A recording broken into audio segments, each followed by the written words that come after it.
Hello, नमस्कार friends. सूर्य classes GEO में मैं खिलेश्वर चौहान आपका हार्दिक स्वागत व अभिनंदन करता हूं। दोस्तों देखिए, हम बात कर रहे थे थारके मरुस्थल के बारे में।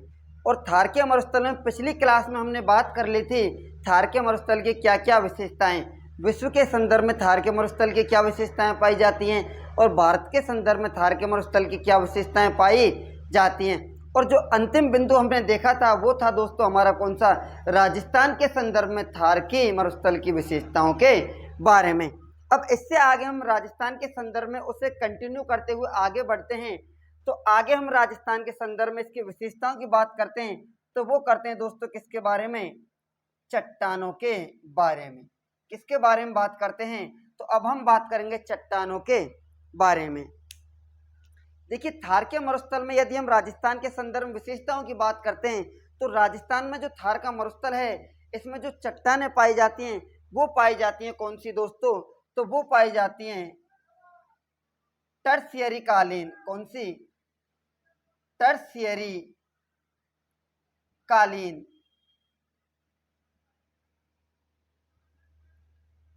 अवसादी चट्टान। कौन सी, तो थारके मरुस्थल में जो चट्टान पाई जाती हैं वो पाई जाती हैं टर्शियरी कालीन अवसादी चट्टान, या इनको कहा जाता है परतदार चट्टान। कौन सी, परतदार चट्टान।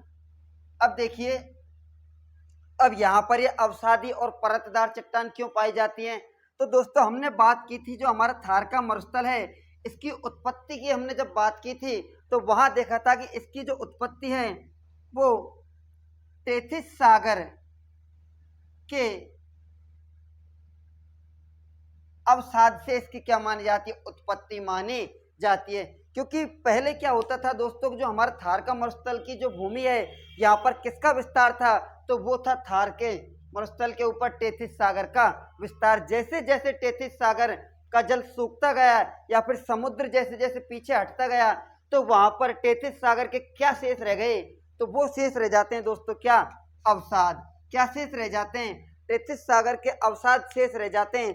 और अवसादों से जिस चट्टानी भाग का निर्माण होता है उनको कहा जाता है अवसादी चट्टान।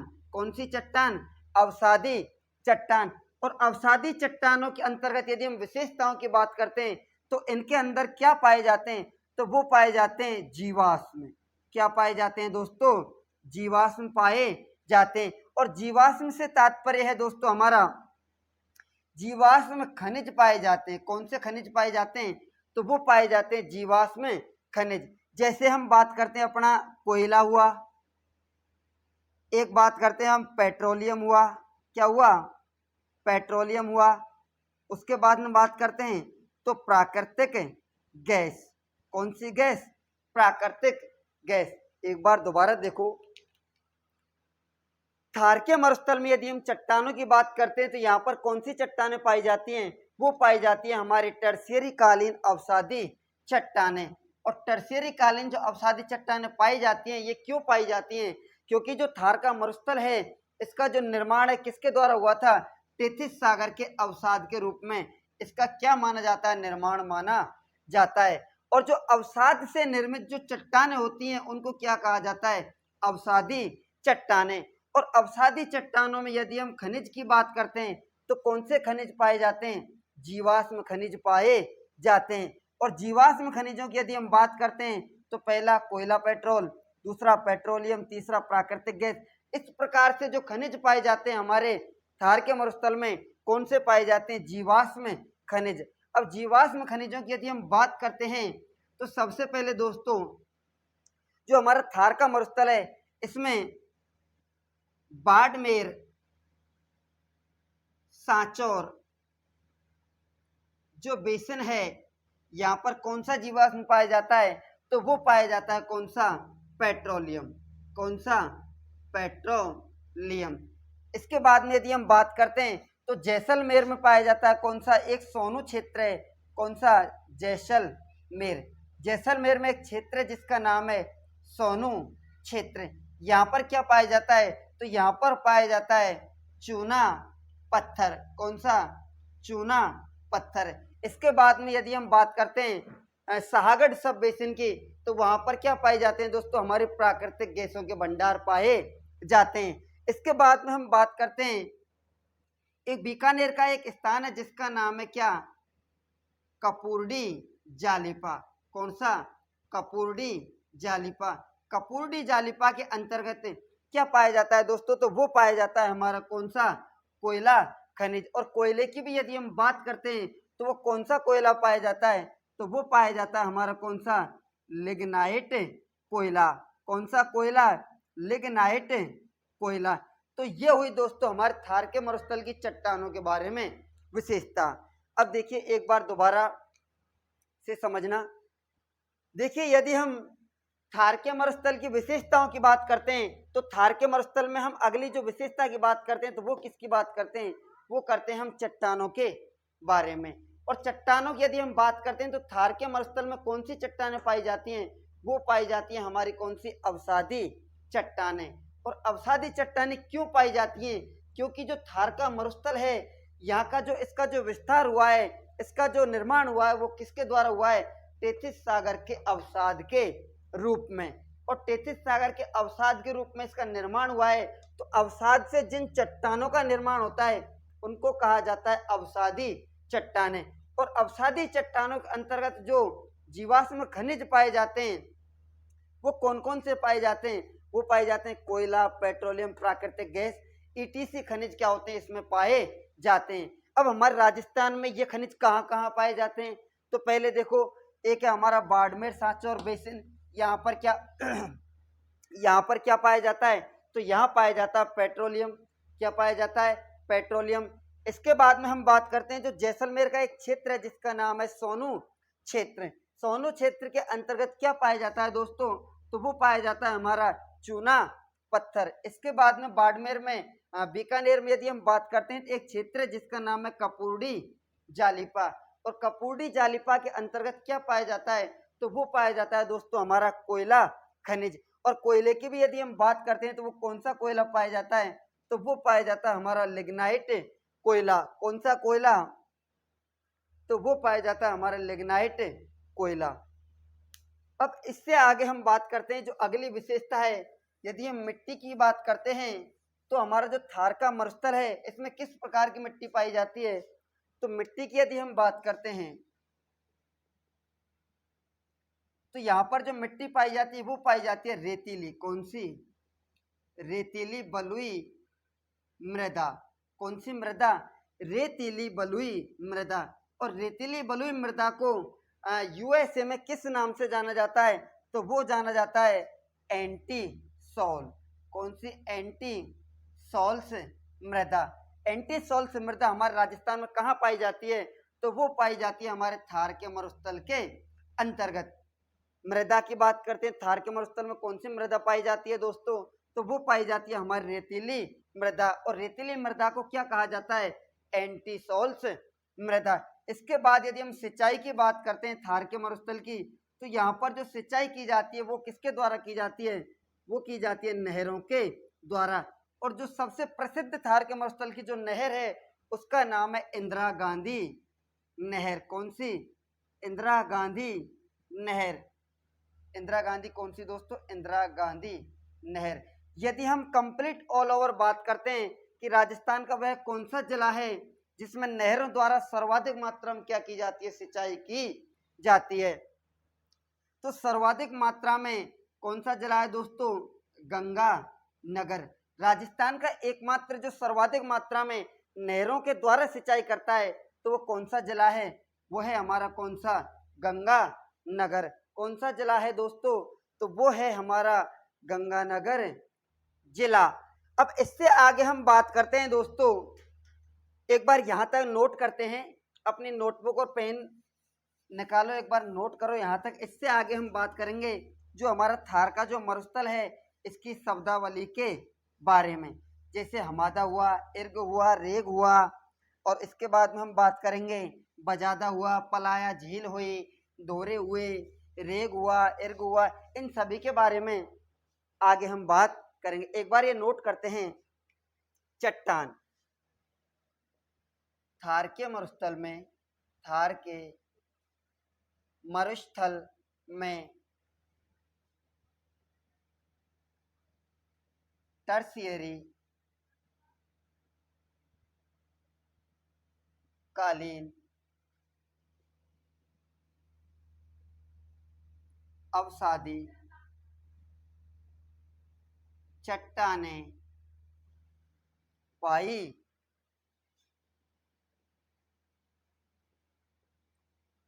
जाती हैं, क्योंकि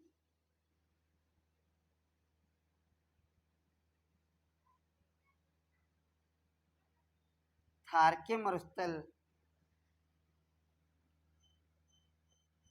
का निर्माण थार के मरुस्थल का निर्माण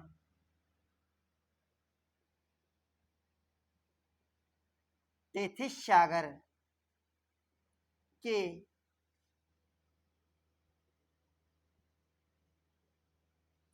अवसाद से माना जाता है एवं क्या और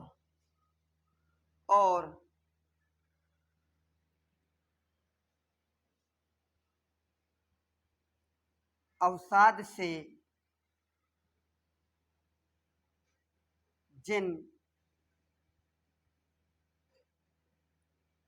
चट्टानों का निर्माण होता है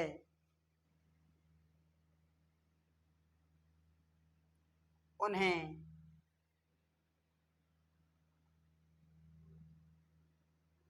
अवसादी या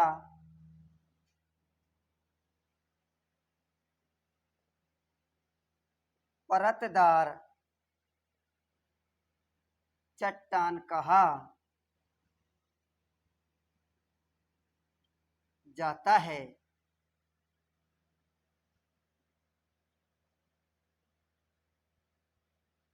अवसादी चट्टानों से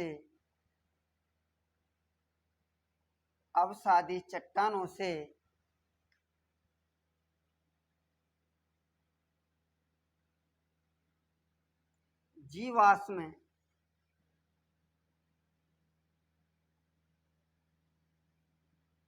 खनिजों की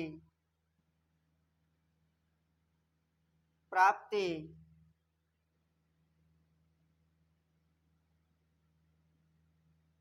होती है, जिनमें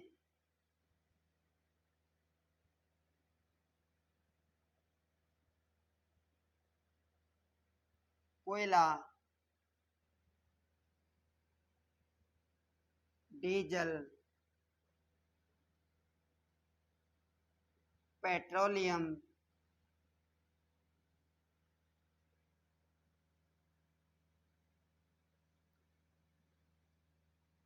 प्राकृतिक गैस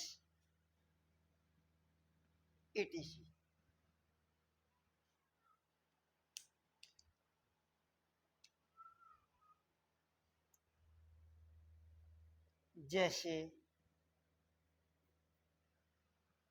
जैसे कि हम बात करते हैं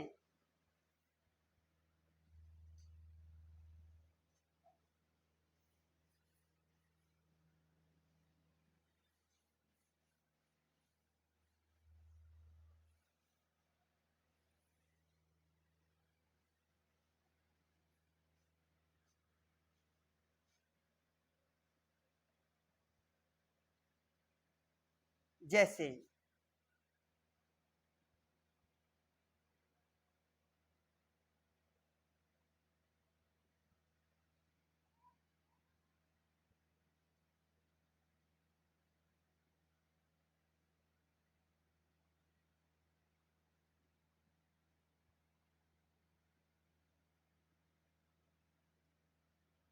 बीकानेर का कपूडी जालिपा क्षेत्र, यहाँ से किसकी प्राप्ति होती है? तो वो होती है दोस्तों कोयले की। और कोयला भी कौन सा? वह है लिग्नाइट कोयला। कौन सा कोयला? तो वो है हमारा लिग्नाइट कोयला। इसके बाद में आगे हम बात करते हैं तो क्या दोस्तों,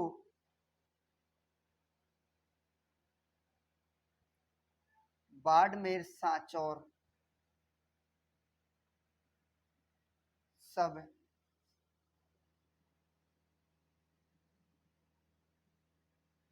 बेसिन, यहाँ से किसकी प्राप्ति होती है? तो वो होती है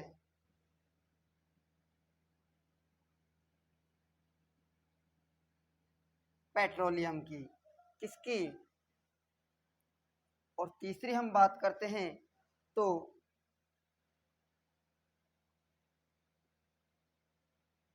जैसलमेर का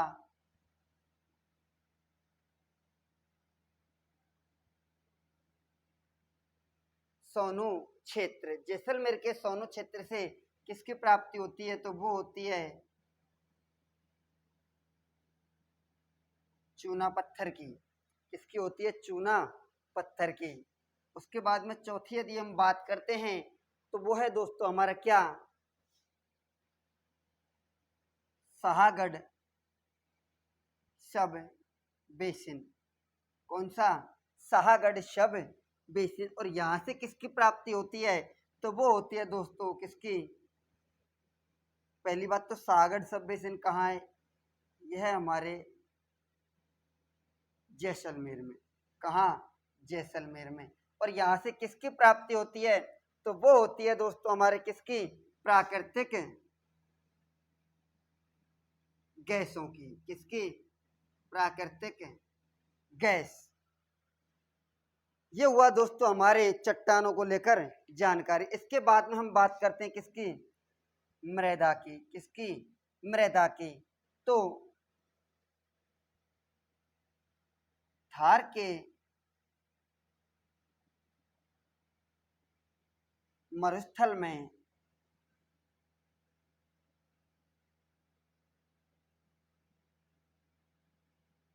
रेतीली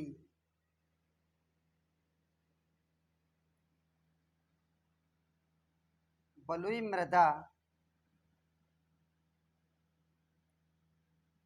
पाई जाती है। इसे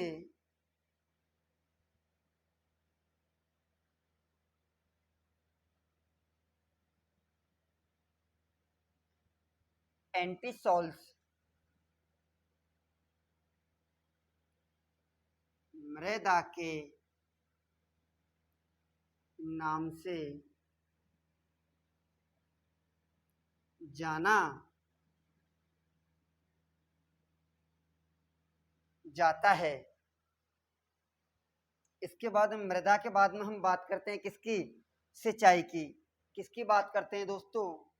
तो वो करते हैं हमारे किसकी? सिंचाई की बात।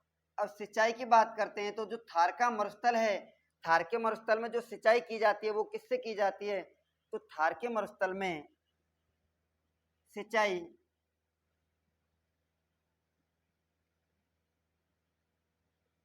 इस मरुस्थलीय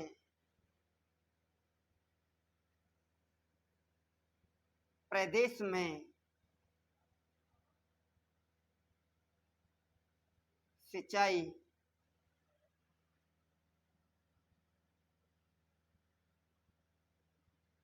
नहरों के द्वारा की जाती है।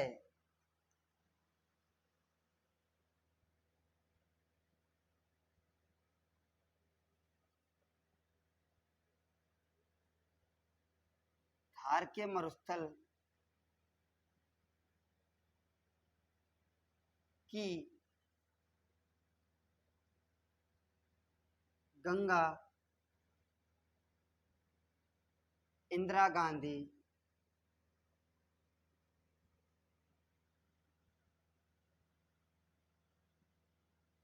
नहर को कहा जाता है। थार के मरुस्थल में सर्वाधिक मात्रा में जो सिंचाई की जाती है वो किससे की जाती है? तो वो की जाती है हमारी इंदिरा गांधी नहर के द्वारा। इसी कारण इंदिरा गांधी नहर को थार के मरुस्थल की क्या कहा जाता है? इंदिरा गंगा नदी। इसके बाद में यदि हम बात करते हैं तो जो सर्वाधिक जो सिंचाई नहरों के द्वारा जो की जाती है वो किसके द्वारा की जाती है? तो वो जिला है हमारा कौन सा? गंगानगर जिले में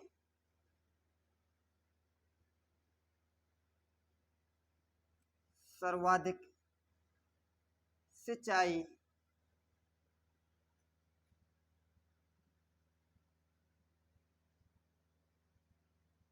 नहरों के द्वारा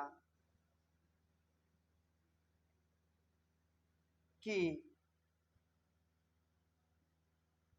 जाती है। किसके द्वारा की जाती है? तो वो की जाती है दोस्तों गंगानगर जिले में सर्वाधिक सिंचाई किसके द्वारा की जाती है? नहरों के द्वारा। तो ये हुई हमारी क्या? थार के मरुस्थल की विशेषताओं के बारे में। इससे आगे हम बात करते हैं दोस्तों थार के मरुस्थल की शब्दावली के बारे में। अब देखिए थार के मरुस्थल की यदि हम शब्दावली की बात करते हैं तो शब्दावली के अंतर्गत हम देखते हैं किसको? एक होता है दोस्तों हमारा क्या? पलाया झील, एक होता है अपना बालसन, और एक होता है दोस्तों क्या? रेग। एक होता है इर्ग, एक होता है हमादा, एक होता है रन। इन सभी के बारे में हम एक एक करके बात करते हैं। तो सबसे पहले हम बात करते हैं दोस्तों किसके बारे में? तो वो बात करेंगे, पहले हम बात करते हैं धोरे के बारे में। अब ये धोरे क्या होते हैं? तो धोरे की यदि हम बात करते हैं तो जो थार का मरुस्थल होता है इसमें जो शुष्क जो मृदा होती है इसके द्वारा जो लहरदार स्थलाकृतियों का जो निर्माण किया जाता है उनको क्या कहा जाता है? धोरे कहा जाता है। तो इसमें आप एक लाइन लिखो,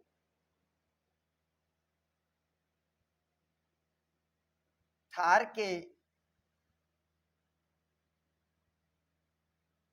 मरुस्थल में लहरदार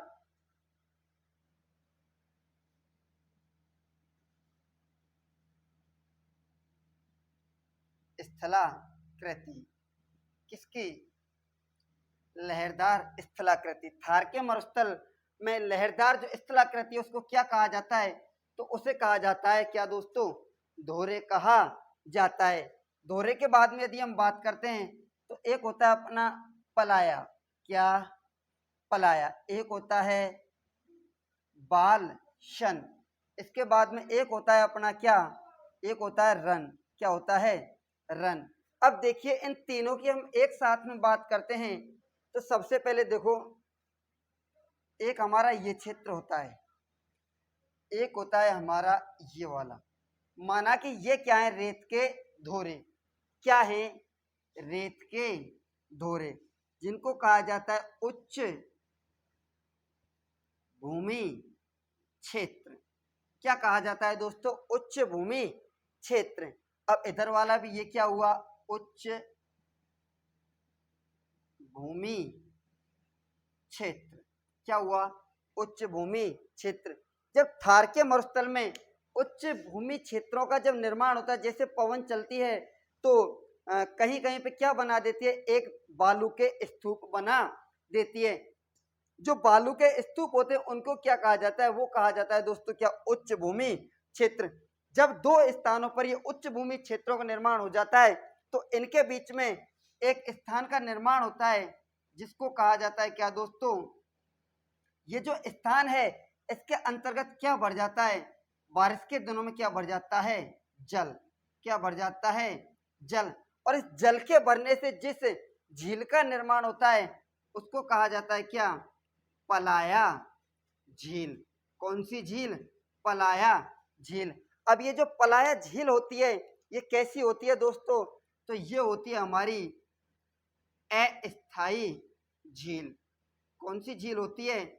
तो ये होती है हमारी अस्थाई झील। अब ये अस्थाई झील क्यों होती है? तो देखिए दोस्तों जब ये उच्च भूमि क्षेत्र होता है ये किसके द्वारा निर्मित होता है? ये होता है हमारे रेत के द्वारा। जैसे ही पवन चलती है तो ये रेत के जो उच्च भूमि क्षेत्र हैं ये अभी यहाँ है तो थोड़ी देर बाद में कहीं और जाके बन जाएंगे, तो यहाँ से इनका क्या हो जाता है? मैदान साफ हो जाता है। इस कारण से जिस पलाय झील का निर्माण होता है उसे कौन सी झील कहा जाता है? उसे कहा जाता है अस्थायी झील। अब देखिए इसमें आगे हम बात करते हैं, ये तो हुई हमारी क्या? पलाया झील। इसके बाद में आगे बात करते हैं बालसन का। देखो जैसे ये उच्च भूमि क्षेत्र की क्या हुई? दीवार। क्या हुई? दीवार। और इधर वाली ये क्या हुई? इसकी दीवार। अब ये जो उच्च भूमि क्षेत्र है इसके मध्य में ये इसकी दीवार क्या कार्य कर रही है? इसकी सतह का कार्य कर रही है। तो ये वाली जो सतह है जिसके द्वारा इस झील का क्या हुआ है? निर्माण हुआ है। तो इस सतह को क्या कहा जाता है? इसको कहा जाता है क्या? बालशन। क्या कहा जाता है? बालशन। कौन सा सन? वो कहा जाता है दोस्तों हमारा बालशन। इसके बाद में हम बात करते हैं, तो वो बात करते हैं हमारे रन के बारे में। अब रन क्या होता है? अब रन की यदि हम बात करते हैं तो जैसे ये उच्च भूमि क्षेत्र है, यहाँ ये एक स्थान से दूसरे स्थान पर पवन के द्वारा जो अपर्दित कर दिया जाता है तो यहाँ पर जो झील बच जाती है, इसके अंतर्गत जो जल है उसका क्या होता है दोस्तों? कुछ दिनों के बाद में जैसे ही तापमान सूर्य किरण पड़ती हैं तो इस जल का क्या हो जाता है? वाष्पीकरण हो जाता है। जैसे इसका वाष्पीकरण होता है तो वाष्पीकरण के फलस्वरूप बाद में एक क्षेत्र का निर्माण होता है जिसको कहा जाता है दलदल क्षेत्र। दलदली क्या? क्षेत्र। कौन से क्षेत्र का निर्माण होता है? तो वो होता है दलदली क्षेत्र का निर्माण। और इस दलदली क्षेत्र को क्या कहा जाता है दोस्तों? तो इसको कहा जाता है रन। क्या कहा जाता है? रन। अब इन तीनों को एक बार फिर से देखिए। देखो सबसे पहले हम बात करते हैं किसकी? पलाया झील की। थार के मरुस्थल में जो ये बालू के स्तूपों से एक उच्च भूमि क्षेत्र का क्या होता है? निर्माण हो जाता है।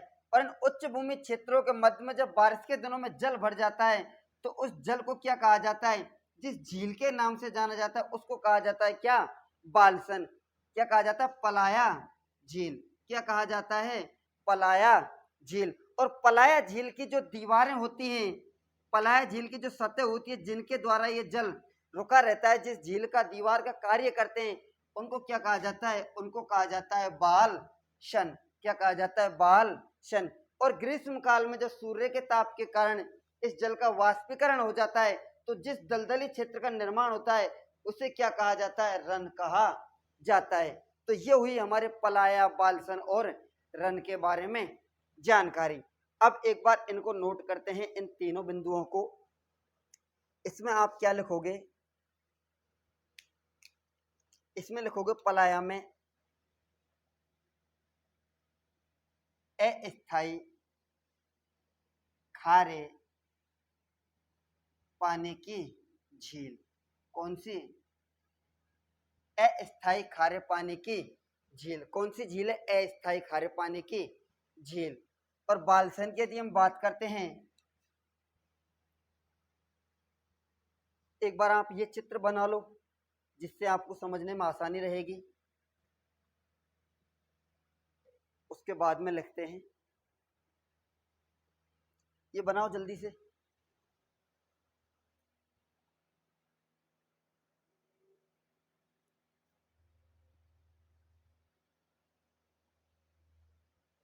चलिए अब लिखते हैं आगे।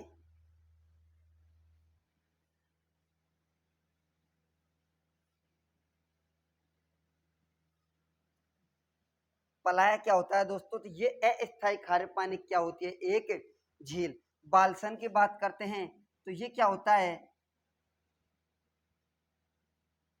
पलाया झील के पलाया झील का सतही क्षेत्रीय मैदान। क्या? पलाया झील का सतह का जो क्षेत्रीय जो मैदानी भाग होता है, क्षेत्रीय मैदानी भाग, जिसको क्या कहा जाता है? बालसन कहा जाता है। और रन की यदि हम बात करते हैं तो रन क्या होता है? एक दलदली क्षेत्र। क्या दलदली क्षेत्र, इनके बारे में आपको इतना ही लिखना है। पलाय झील क्या होता है? अस्थायी खारे पानी की झील। और बालसन क्या होता है? पलाय झील का जो सतही क्षेत्रीय मैदानी भाग होता है उसको क्या कहा जाता है? तो उसको कहा जाता है बालसन। और रन की यदि हम बात करते हैं तो रन क्या होता है? हमारा एक दलदलीय क्षेत्र। अब इससे आगे हम बात करेंगे दोस्तों हम अपनी अगली क्लास में। तब तक के लिए बाय, जय हिंद, जय भारत। वीडियो अगर अच्छी लगी है तो वीडियो को लाइक करें और चैनल को सब्सक्राइब करें और अपने दोस्तों के लिए शेयर करें और ज़्यादा से ज़्यादा अपने मित्रों को जोड़ें। धन्यवाद।